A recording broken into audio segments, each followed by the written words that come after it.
आपके साथ शेयर करना चाहूँगी। तो एक्चुअली मेरी मम्मी के साइड से ही हम लोग साईं बाबा के कांटेक्ट में आए थे।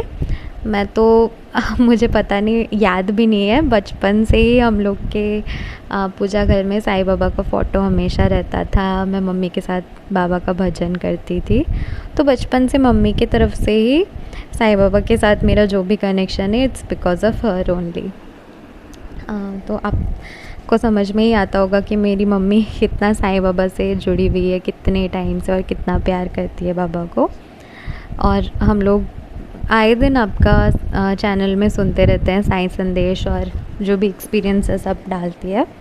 तो अभी रिसेंटली आपको शायद याद होगा, आपने कुछ दिन पहले एक प्रेग्नेंट वुमन, उनको कैसे बाबा ने जस्ट लाइक वो गिर गई थी अपने पेट के बल, एंड बाबा कैसे उनको अपना हाथ में लेके बचाए थे, वो वाला एक्सपीरियंस डाला था। तो वो मुझे बहुत पसंद आया था। फिर मैंने अपनी मम्मी को फॉरवर्ड किया था वो व्हाट्सएप पे, और मेरी मम्मी जब दोपहर में सोने के लिए गई थी, तब उन्होंने एक्चुअली वो एक्सपीरियंस वो सुनते, मेरी मम्मी उस दिन लाइक दोपहर में सोने से पहले छोले भिगो के उसको थोड़ा सा बॉईल करने के लिए रख दी थी, क्योंकि रात को मम्मी को छोले बनाने का था। तो मम्मी ना वो गैस पे रख के भूल गई थी, और आके एक्सपीरियंस सुनते सुनते मम्मी का आंख लग गया है, उनको ध्यान में ही नहीं है कि गैस पे वो छोले ऐसे गरम करने उबालने के लिए रख के आ गई है। और मैं भी उस दिन अपने रूम में एकदम थक के कहीं से आई थी, शायद मैं सो गई थी, और मेरी बहन वो भी सो गई थी एकदम गहरे नींद में। और मेरी बहन का नींद ऐसा है कि मतलब वो दोपहर में सोती है, वो जनरली सोती नहीं है दोपहर को, और अगर उसका आंख दोपहर में कभी लग गया तो वो शाम 6-7 बजे तक सोती है, उससे पहले उसका नींद कभी नहीं खुलता। बट आप बिलीव नहीं करेंगे, उस दिन ऐसा इतना बड़ा मुश्किल से बाबा हम लोग को सेव किए हैं। वो सेव करने वाला ही एक्सपीरियंस सुनते सुनते मेरी मम्मी का आँख लग गया था, और उस दिन वो छोले ऑब्वियसली जल के उसमें से बहुत ख़राब स्मेल आ रहा था, जो कि मेरी मम्मी को और मुझे दोनों को ही नहीं पता चला, क्योंकि हम लोग का रूम काइंड ऑफ किचन के एकदम ऑपोजिट में है, और हम लोग को उतना स्मेल नहीं आ रहा था। बट मेरी बहन जो कि इतनी ज़्यादा गहरे नींद में सो गई थी, और उसको वो बहुत छोटी है, लाइक उसका अभी 12th स्टैंडर्ड ख़त्म हुआ है, तो वो इतनी छोटी है, तो वो सारा चीज़ में वो ध्यान भी नहीं देती कि कभी ऐसा कुछ भी हो गया तो उसका उस चीज़ में ध्यान ही नहीं जाता। उस दिन पता नहीं बाबा उसको कैसे रास्ता दिखा के, वो नींद में एकदम गहरे नींद में सोई थी, वो उठ के मेरी मम्मी को उठा के बोली कि मम्मी ऐसे स्मेल आ रहा है, आप देखो आप कुछ गैस पे छोड़ के आए थे क्या। फिर मम्मी उठ के गई एंड देखी कि लाइक बाबा at the nick of time हम लोग को सेव कर लिए, वरना पता नहीं क्या हो जाता। एकदम सही टाइम पे मम्मी जाके गैस ऑफ कर दी। छोले तो एकदम ख़राब हो गया था, वो चलिए ठीक है, उसका कोई दुख नहीं है, कभी कभी गलती हो जाता है सबसे, बट बाबा इतना बड़ा मुसीबत से बचा लिए। We can not be more thankful to him for that, because कुछ भी हो सकता था।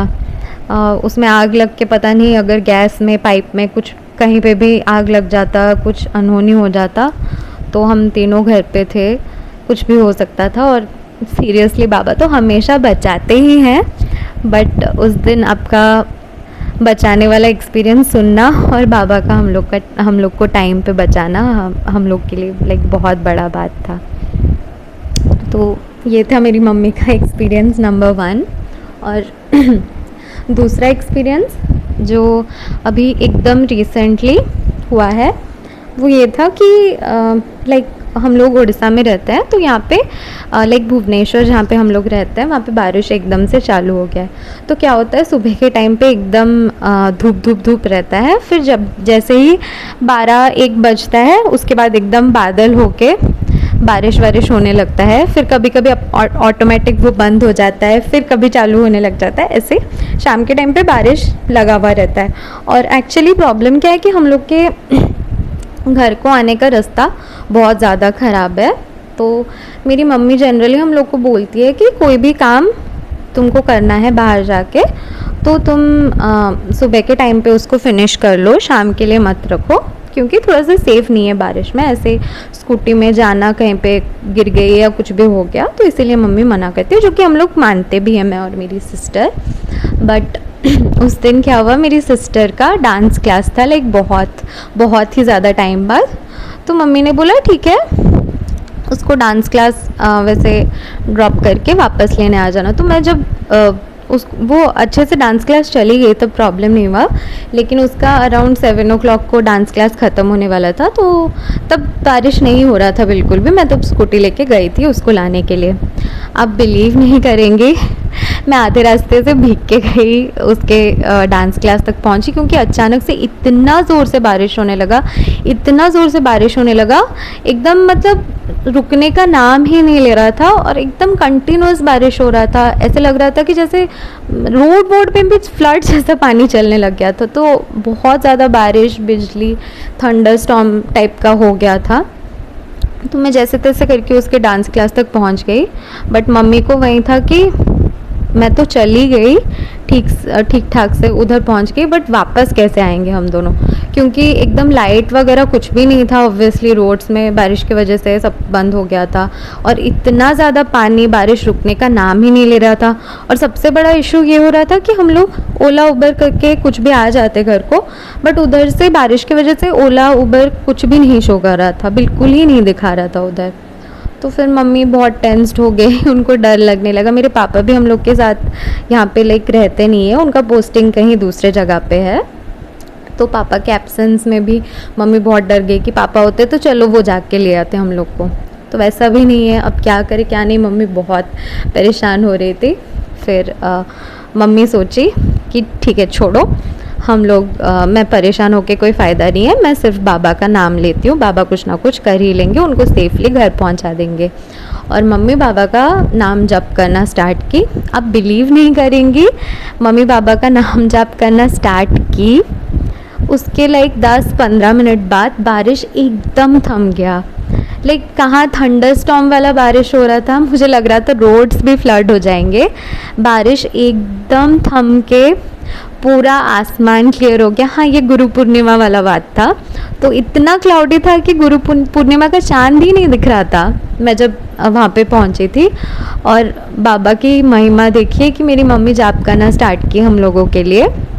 उसके बाद इतना क्लियर स्काई हो गया कि हम लोग आराम से चंद्रमा जी को देख पा रहे थे।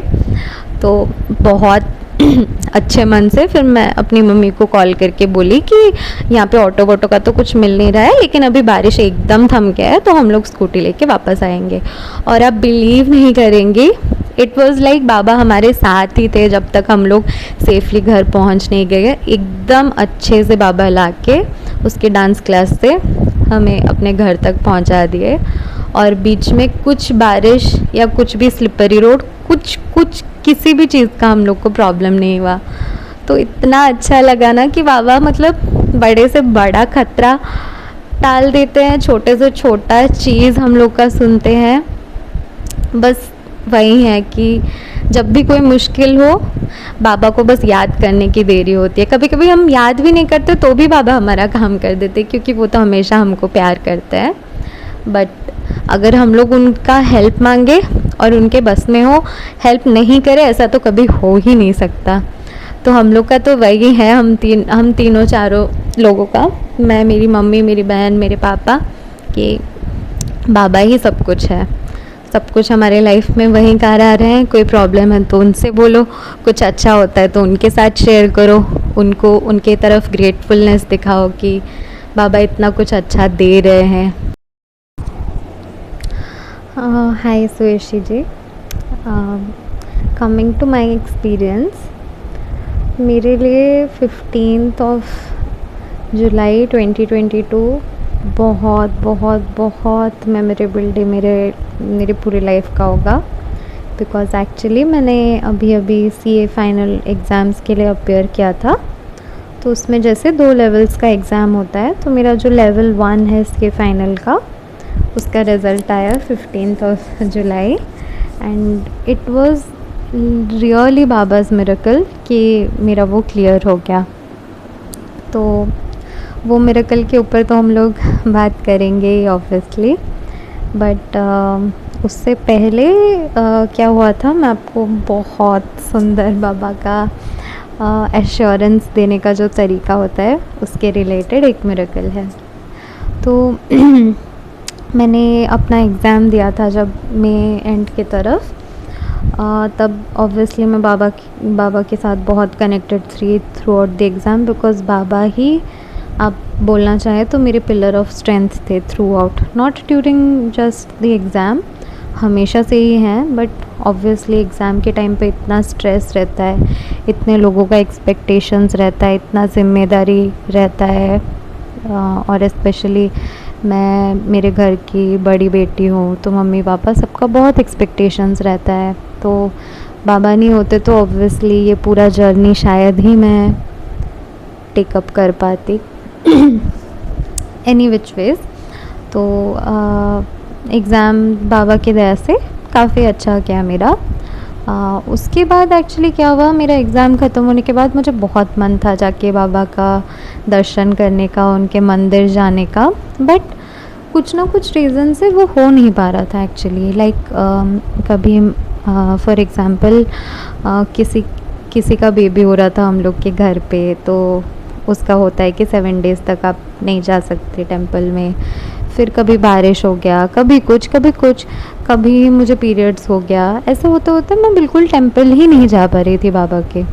तो मुझे वो चीज़ थोड़ा सा अच्छा नहीं लग रहा था, और आई डोंट नो एग्ज़ाम के स्ट्रेस की वजह से या कुछ, कि बाबा से मुझे ऐसे लग रहा था कि मतलब थोड़ा सा डिस्कनेक्ट सी मैं हो रही हूँ, या फिर मान लीजिए कि मेरा जितना बाबा को लेके मेरा प्यार होता है या भक्ति जैसे मैं करती थी एग्ज़ाम के टाइम पे, वो नहीं कर पा रही हूँ। और उस चीज़ को लेके मैं बहुत गिल्टी फील किया करती थी कि एग्ज़ाम के टाइम पे तो बाबा के साथ मैं इतना क्लोजली जुड़ी हुई थी, तो एग्ज़ाम के बाद क्यों नहीं वो चीज़ हो पा रहा है। और मुझे बहुत डर लगता है ये चीज़ सोच के कि मे बी मेरे मिस्टेक्स की वजह से कहीं बाबा मेरा हाथ ना छोड़ दे, क्योंकि मुझे खुद तो पता ही है कि मैं जो बोलते हैं अज्ञानी हूँ, मैं छोटी हूँ, तो मुझसे तो गलती हो ही जाएगी, कभी ना कभी मैं इधर उधर कुछ किसी ना किसी चीज़ में व्यस्त रह के मे बी बाबा को डेली पूजा ना कर पाऊँ, या जो भी कुछ भी जिस लेवल पे कनेक्टेड रहती हूँ वो शायद नहीं हो पाऊँ। बट मेरा कंसर्न वही है कि उसकी वजह से कहीं बाबा मुझे अपने से दूर होने नहीं दे। That is what I want, कि चाहे मैं मेरी तरफ से जितनी भी गलतियाँ हो, बाबा अगर मेरा हाथ अच्छे से पकड़ लिए तो मुझे उनसे दूर कोई नहीं होने दे सकता। तो वो चीज़ मुझे कभी कभी डरा देती है कि क्या पता अगर बाबा मेरा हाथ छोड़ दे, जो कि बहुत ही बेसलेस डर है, बट ठीक है, मेरे मन में वो कभी कभी आ जाता है। तो उस टाइम पे जब कुछ भी नहीं हो पा रहा था अच्छे से, तो वो डर मेरे मन में आया कि पता नहीं मैं बाबा के साथ क्यों नहीं कनेक्ट हो पा रही हूँ, शायद बाबा मुझे लेट गो करवा रहे हैं, मेरा हाथ छोड़ दे रहे हैं। तो ऐसे टाइप का डर मेरे मन में आ रहा था। उसके बाद मंदिर नहीं जा पाना, ये सब कुछ बहुत कुछ होता रहा, मेरा मन और ज़्यादा ख़राब होने लगा, मैं और ज़्यादा सैड हो गई उस चीज़ को लेके। बट हाँ, एग्ज़ाम के जस्ट बाद बाबा की तरफ से काइंड ऑफ इंस्पिरेशन मुझे मिला था कि मैं 51 डेज़ तक हनुमान चालीसा करूं, और बाबा का सच्चरित्र में 51 चैप्टर्स है, तो मैं एक एक चैप्टर डेली 51 डेज़ तक कंटिन्यू करती रहूं। तो वो एक चीज़ है जो कि मैं कंसिस्टेंटली डेली करती थी, नो मैटर कुछ भी हो जाए। वो दो चीज़ मैं कंटिन्यू कर रही थी ड्यूरिंग दैट टाइम। तो ऐसे ही मन में बहुत कुछ ख्याल आता था, एग्ज़ाम के बारे में, रिज़ल्ट्स के बारे में भी बहुत स्ट्रेस रहता था। फिर मैं सोच रही थी कि ठीक है बाबा, हम लोग मिल तो नहीं पा रहे, मेरे मन में ऐसा सब डर भी आ रहा है, आप एक काम करिए, कोई मिरेकल या वैसा कुछ करने का ज़रूरत नहीं है, मेरा जो विभूति है मेरे रूम में बाबा की मूर्ति के पास, वो ख़त्म होने वाला था। तो मैं बाबा को बोलती थी कि आप ना किसी के हाथों अपना विभूति भिजवा दीजिए, उदी भिजवा दीजिए, तो मैं उसको एज अ साइन ले लूँगी कि आप मेरा बात सुनते हैं, आपका आशीर्वाद है और आप मुझे अपने से दूर नहीं किए हैं। तो ये मैं सोचती थी। फिर बहुत दिन हो गया, उदी का भी कुछ वैसे नहीं हो पा रहा था। फिर मेरा जो उदी का स्टॉक है वो भी ख़त्म होने लगा, फिर मुझे उसकी वजह से और बुरा लगने लगा। तो एनीवेज़ उतना दिन तो मुझे लग रहा था कि पता नहीं बाबा के साथ शायद मेरा कनेक्शन छूट रहा है या जो भी, बट मैं पूजा कंटिन्यू कर रही थी अपना। अब हाँ, उसके बाद क्या हुआ, मेरे पापा दूसरे जगह पे उनका पोस्टिंग है, तो वो वहाँ से 1.5 साल से पोस्टेड है, बट हम लोग वो जगह कभी विज़िट नहीं कर पाए। मेरी और मेरी सिस्टर का एग्ज़ाम, कोविड, ये सारा चक्कर में मेरे पापा हम लोग को बोले कि तुमको जैसे भी हो, अभी तो एग्ज़ाम वगैरह ख़त्म हो गया, रिज़ल्ट आने को टाइम है, तुमको आना ही पड़ेगा उधर।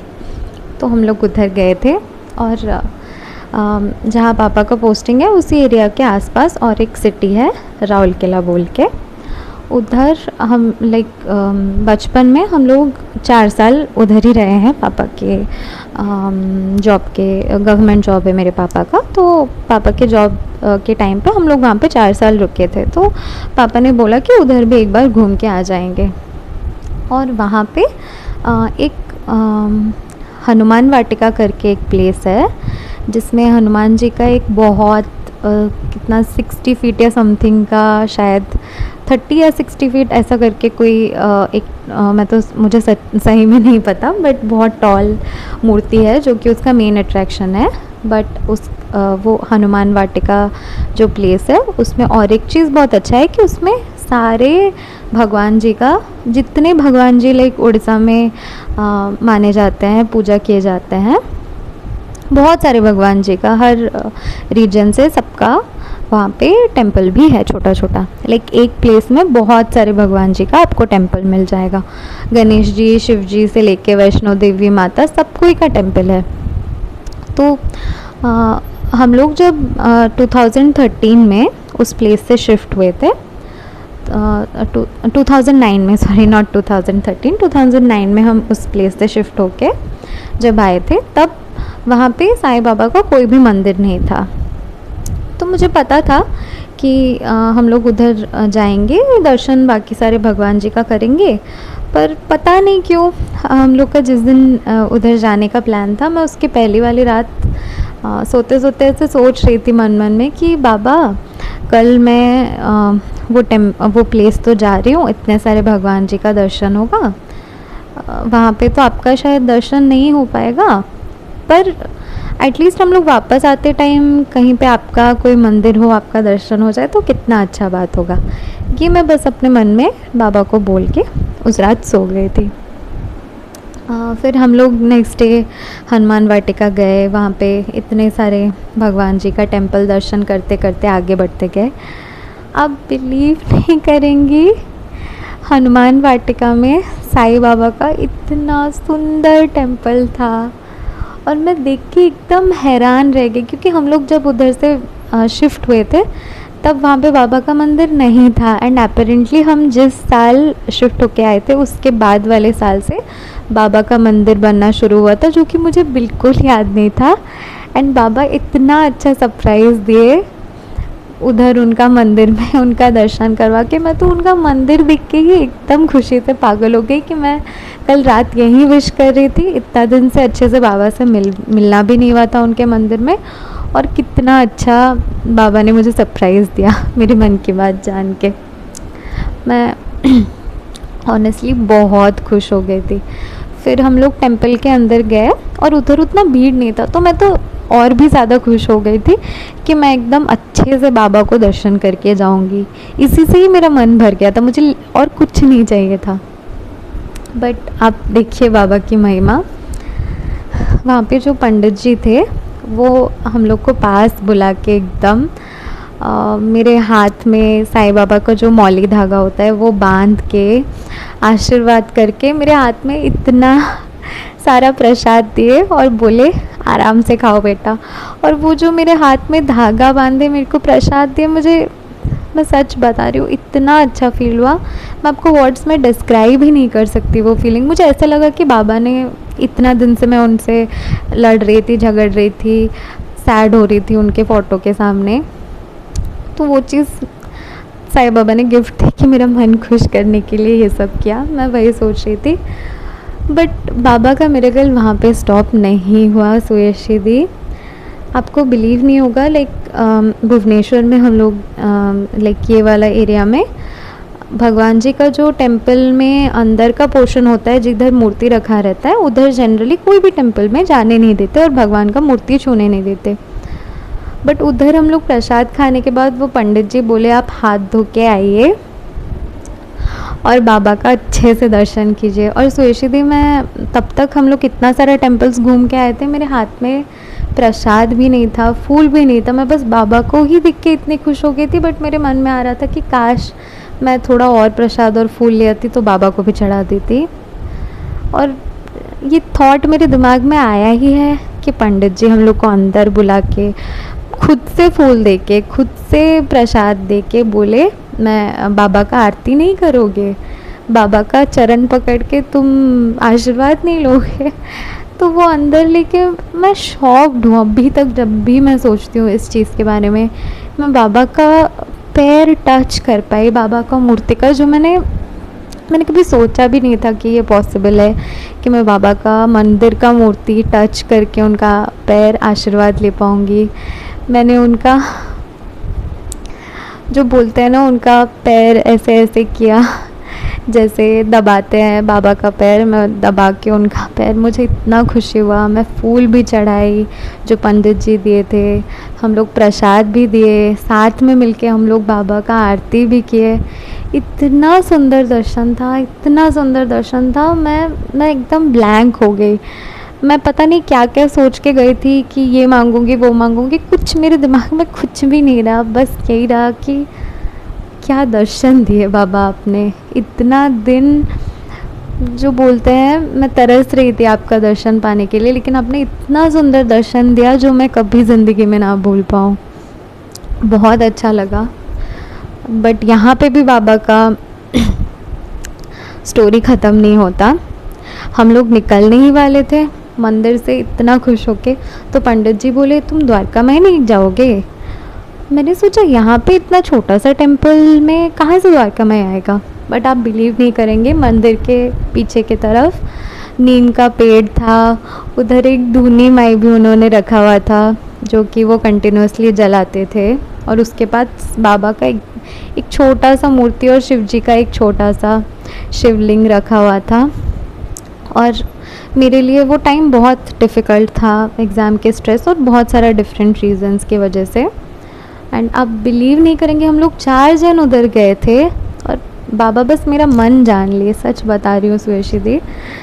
और वो पंडित जी नारियल लेके, नारियल को तोड़ के नारियल का पानी से मुझे दिए और बोले कि बेटा तुम आओ शिव जी का अभिषेक करो। तो बाबा वहीं पे बैठे थे, उनके सामने ही मैंने शिव जी को नारियल पानी से अभिषेक किया और इतना अच्छा लगा, मैं आपको क्या बताऊँ। फिर मुझे तो उदी के बारे में बिल्कुल याद ही नहीं था। मैं इतनी मगन हो गई थी वो दर्शन में ही, इतनी खुश हो गई थी कि मुझे कुछ याद नहीं था उदी का। बट मेरी मम्मी पास में थी तो उनको ध्यान में था कि घर में उदी ख़त्म होने वाला है, तो उन्होंने पंडित जी से बोला कि हमको उदी मिलेगा क्या। तो पंडित जी खुशी से एक छोटा सा पैकेट में ला के उदी दिए। फिर हम उनको बोलने लगे कि ऐसे हम लोग के घर में उदी ख़त्म ही होने वाला था, हम लोग सोच रहे थे कि कहाँ से मिलेगा क्या नहीं। और आप विश्वास नहीं करेंगे सुयशी दी, ये बात सुन के पता नहीं वो पंडित जी के मन में क्या आया। वो बोले आपके घर में उदी ख़त्म होने वाला है, लाइए मैं आपको अच्छे से भर भर के उदी देता हूँ। हम लोग का यहाँ पे धूनी में हम एकदम जैसे शिरडी में हमेशा जला के रखते हैं, हम लोग वैसे रखते हैं, बहुत उदी है, मैं आपको भर के देता हूँ। और मैं इतना दिन से बाबा से झगड़ा कर रही थी या उनके सामने ये बोल रही थी कि आप बाबा उदी नहीं भेज पा रहे हो बस मेरा मन रखने के लिए, और बाबा इतना ऐसा लीला किए है ना सुयशी दी। इट वॉज एज इफ बाबा बोल रहे हैं कि तू उदी मांग रही थी मुझसे इतने दिन से, ले जितना उदी तुझे लेना है ले ले। वो इतना बड़ा पैकेट में हम लोग को उदी भर के दिए हैं, लिटरली शायद 1-2 साल तक हम लोग के घर में उदी का कोई भी कमी नहीं होगा। हम लोग बांट भी दे लोगों में तो भी उदी का कमी नहीं होगा। इतना भर के बाबा उदी और अपना प्यार दे के वहाँ से भेजे है ना, मतलब it was one of the most beautiful experiences in my life. और आते टाइम वो पंडित जी पूछे भी कि बच्चे तुम लोग सब क्या कर रहे हो। फिर मैं उनको अपने एग्ज़ाम के बारे में बोली और वो बोले कि तुम बाबा को अपना मन का बात बोल के जाओ, बाबा तुम्हें ज़रूर मदद करेंगे और इस बार तुम्हारा एक रिज़ल्ट बहुत अच्छा रहेगा। और वही हुआ, बाबा के वजह से बहुत अच्छा गया मेरा रिज़ल्ट। मतलब it was really Baba's miracle, क्योंकि जो मेरा पेपर्स था उसमें से एक पेपर में मुझे समझ में नहीं आ रहा था कि मैंने क्या लिख के आई हूँ क्या नहीं। मेहनत मैंने अच्छे से किया था इस बार, नो डाउट, बट उस पेपर की वजह से मुझे बहुत ज़्यादा डाउट था कि पता नहीं वो एक पेपर जो मेरा ख़राब किया है उसके वजह से पूरा का पूरा मेहनत इतना महीने का कहीं पानी में ना चला जाए। बट बाबा की मिरेकल है, उस पेपर में भी आराम से मैं क्लियर कर पाई और बहुत अच्छे से सब कुछ हो गया। और ये पूरा ही पूरा बाबा का मिरेकल है और किसी का भी नहीं। बिना बाबा के मैं शायद कुछ भी ना कर पाती। तो बस वही है, मैं डेली बाबा को रात में बोलती थी कि बाबा प्लीज़ प्लीज़ प्लीज़ हेल्प कर दीजिएगा। अगर आप भी हमारे साथ अपना कोई अनुभव साझा करना चाहते हैं या फिर कोई भी सवाल पूछना चाहते हैं या कुछ भी मैसेज करना चाहते हैं तो आप हमसे इंस्टाग्राम, ईमेल आईडी और व्हाट्सएप के थ्रू जुड़ सकते हैं। हमारी ईमेल आईडी है bandeham@gmail.com। स्क्रीन पर ईमेल आईडी मेंशन की गई है। आप सबसे ये रिक्वेस्ट है कि काइंडली करेक्ट स्पेलिंग चेक कर लें। हमारी ईमेल आईडी में बंदे हैं हम में डबल ए है। प्लीज़ करेक्ट स्पेलिंग पर मेल करें, वरना आप किसी और जगह भेज देंगे एंड वो हम तक नहीं पहुंच पाएगी। ऑल्सो अगर आप हमें मेल करते हैं तो विदिन 5 डेज़ आपको रिप्लाई भी दे दिया जाता है। अगर उस दौरान रिप्लाई नहीं आता है तो काइंडली करेक्ट आईडी पर वापस मेल भेजें। अगर आप व्हाट्सएप के माध्यम से जुड़ना चाहते हैं तो हमारा व्हाट्सएप नंबर है 6206008273। आप सबसे रिक्वेस्ट है कि प्लीज़ मैसेज करें और ऑडियो भी आप भेज सकते हैं, पर कृपया कॉल ना करें। कॉल पिक नहीं की जाएगी और ना ही कॉल पर बात करने का रिक्वेस्ट डालें। आप अपने मैसेज भेज दें, आपको हम अपने टाइम के हिसाब से रिप्लाई कर देंगे। आप चाहें तो इंस्टाग्राम के थ्रू भी हमारे साथ कनेक्ट हो सकते हैं, साई चिल्ड्रन के माध्यम से, जिसका स्क्रीनशॉट्स आपकी स्क्रीन पर शो हो रहा होगा। इसके थ्रू आप इंस्टाग्राम पर जुड़कर भी अपने अनुभव, अपने क्वेश्चंस कुछ भी हों शेयर कर सकते हैं। जो भी है आप अपनी भावनाओं को ज़रूर शेयर करें। एंड बस जय Sai Ram, stay blessed, take care. Baba आपको बहुत सी खुशियाँ दें।